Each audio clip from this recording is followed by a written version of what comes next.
റിയാദിൽ നിന്ന് ജിദ്ദയിലേക്കും തിരിച്ചും അതിവേഗ ലാൻഡ് ബ്രിഡ്ജ് റെയിൽവേ ലൈൻ പദ്ധതി ആരംഭിക്കുന്നു. $700 കോടി ചെലവ് പ്രതീക്ഷിക്കുന്ന പദ്ധതി വിഷൻ 2030യുടെ ഭാഗമായാണ് നടപ്പിലാക്കുക. ജിദ്ദയിൽ നിന്ന് വെറും 4 മണിക്കൂറിനകം റിയാദിലെത്താൻ കഴിയുന്ന ഹൈസ്പീഡ് ലാൻഡ് ബ്രിഡ്ജ് റെയിൽവേ പദ്ധതിയുടെ രൂപരേഖയാണ് തയ്യാറായിരിക്കുന്നത്. ഏകദേശം 900 കിലോമീറ്റർ ദൈർഘ്യത്തിലുള്ള പുതിയ റെയിൽ പാളമാണ് ഇതിനായി നിർമ്മിക്കേണ്ടി വരിക. നിലവിൽ റിയാദിൽ നിന്ന് റോഡ് മാർഗം ജിദ്ദയിലെത്താൻ 12 മണിക്കൂറോളം യാത്രാ സമയമാണ് വേണ്ടിവരുന്നത്. പുതിയ പദ്ധതി പ്രവർത്തനം ആരംഭിക്കുന്നതോടെ യാത്രാ സമയം 4 മണിക്കൂറായി കുറയുന്നതിനോടൊപ്പം യാത്രകൾ സുഖകരവും കൂടുതൽ എളുപ്പവുമായി മാറും.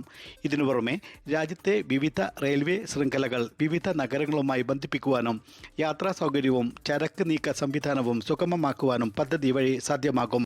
നിർദ്ദിഷ്ട Jeddah Riyadh railway line Dammam വരെ പരസ്പരം ബന്ധിപ്പിക്കുവാനും പദ്ധതിയുണ്ട്. ഇതോടെ ഈ ലൈനുകളുടെ ദൈർഘ്യം 1500 കിലോമീറ്ററായി വർദ്ധിക്കും. നിലവിൽ രാജ്യത്തുടനീളം 5300 കിലോമീറ്റർ ദൈർഘ്യമുള്ള റെയിൽവേ ലൈനാണ് ഉള്ളത്. വിഷൻ 2030 പദ്ധതി പ്രകാരം ഇത് 8000 കിലോമീറ്ററായി ഉയർത്തുവാനാണ് ലക്ഷ്യമിടുന്നത്.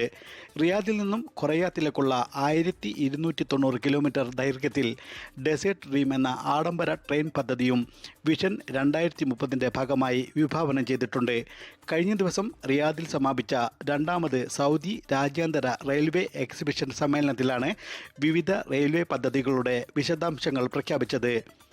ഇസ്മായിൽ പയ്യോളി, 24 റിയാദ്. ലോകത്തെവിടെയായാലും ഏത് സമയത്തും 24 വാർത്തകളും ഓഗ്മെന്റഡ് റിയാലിറ്റി പാക്കേജുകളും എക്സ്പ്ലെയിനറുകളും വിശദമായി കാണാൻ ഞങ്ങളുടെ യൂട്യൂബ് ചാനൽ നിങ്ങൾക്ക് സബ്സ്ക്രൈബ് ചെയ്യാം.